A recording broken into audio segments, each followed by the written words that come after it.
शिक्षा मंत्री एवं भाजपा के वरिष्ठ नेता धर्मेंद्र प्रधान आज गुरुकुल परिसर कुरुक्षेत्र पहुंचे और वहां पर उनका भव्य स्वागत गुजरात के राज्यपाल आचार्य देवव्रत ने किया। आपको बता दें कि साथ ही शिक्षक और बच्चों ने भी धर्मेंद्र प्रधान का जो है अभिनंदन किया है। आपको वहीं ये भी जानकारी दे दें कि धर्मेंद्र प्रधान ने परिसर का औचक निरीक्षण किया और वहां जो भी गतिविधियां, जो भी एक्टिविटीज हो रही है उसके बारे में विस्तृत जानकारी ली।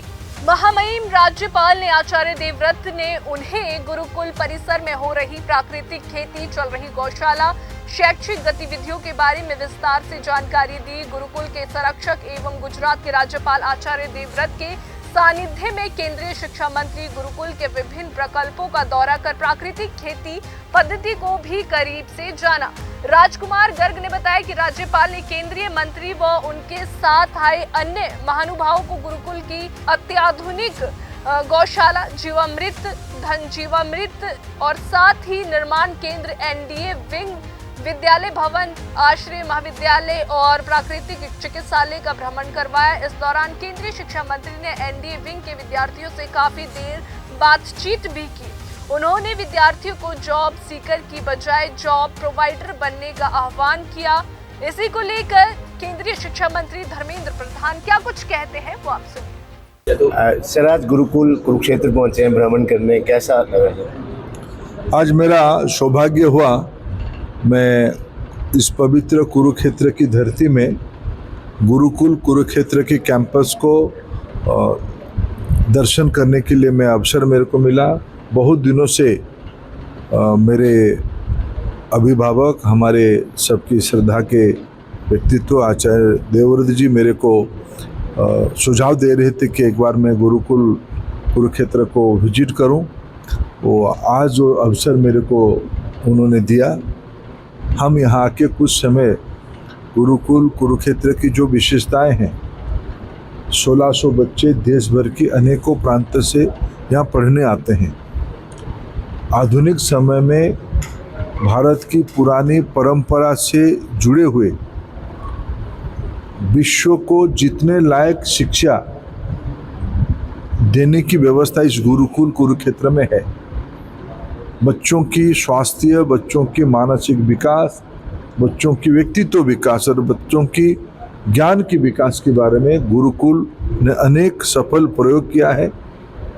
प्रैक्टिकल नॉलेज के साथ साथ एकेडमिक नॉलेज और आज के दिन की आवश्यकता को ध्यान में रखते हुए स्किल डेवलपमेंट के ऊपर गुरुकुल ने इन दिनों में जोर दिया है। मैं कुछ विशेषता विशेष करके गो सेवा गौशाला को परिदर्शन किया।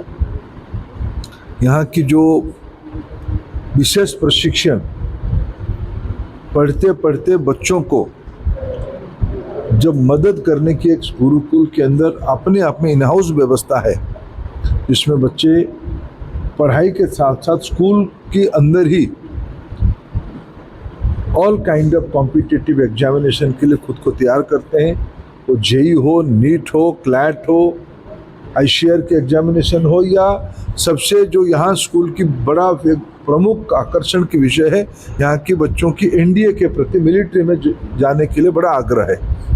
ऐसे सारे एक प्रशिक्षण का केंद्र भी मैंने देखा, बहुत अच्छा लगा। और आने वाले दिनों में भविष्य में बच्चों के साथ कुछ समय भी मैंने बिताया। बच्चों ने अपने बौद्धिक और ज्ञान की झलक भी दिखाई। उन्होंने कैसे, उनके मन में क्या चल रहा है, देश की समस्याओं के बारे में क्या उनकी प्रश्न है, उनके बारे में भी थोड़ा गपशप हुई। हमें उस स्कूल की सफलता और मैं कामना करता हूँ। ये समाज जीवन में एक अनन्य प्रयास है। मैं इसके लिए आचार्य देवव्रत जी को आभार प्रकट करता हूँ। इस प्रकार की प्रयोग को देश की सभी स्कूलों तक लेने की हम आने वाले दिनों में भारत सरकार की शिक्षा विभाग, जब हम राष्ट्रीय शिक्षा नीति को क्रियान्वयन कर रहे हैं, हमारी दृष्टि से स्कूल उसकी एक सही लैबोरेटरी भी हो सकता है। प्राकृतिक खेती को लेकर सर यहाँ पे बड़ा अभियान जो चलाया जा रहा है पूरे देश भर में, राज्यपाल जी खुद स्वयं जो जाके इसको बढ़ावा दे रहे हैं। आज मोदी जी ने बयान जारी किया। इस बार आदरणीय देवव्रत जी की जो कई सालों से भारत की एक पुरानी पद्धति आचार्य जी तो भारत की पुरानी पद्धति को ही अपनाया है। जीवामृत ये कोई नई विषय नहीं है, लेकिन जब जैविक खेती या रासायनिक खेती की एक बहुत समय का विवाद चल रहा था, उस समय में आचार्य जी ने एक सफल प्रयोग का मिसाल खड़ा किया है। उनको हम धन्यवाद भी देते हैं। वो जहाँ भी जाते हैं दो चीज़ करते हैं, झाड़ू लेके निकल जाते हैं सफाई के लिए, और फिर खेतों में निकल जाते हैं किसानों के साथ मिलके जैविक खेती के बारे में, प्राकृतिक खेती के बारे में चर्चा करने के लिए। इस बार तो भारत सरकार ने बजट में प्राकृतिक खेती को एक प्रमुख विषय बनाया है। लाखों एकड़ की जमीन को भारत सरकार इस प्रयोग को अन्य राज्यों में भी करने वाला है।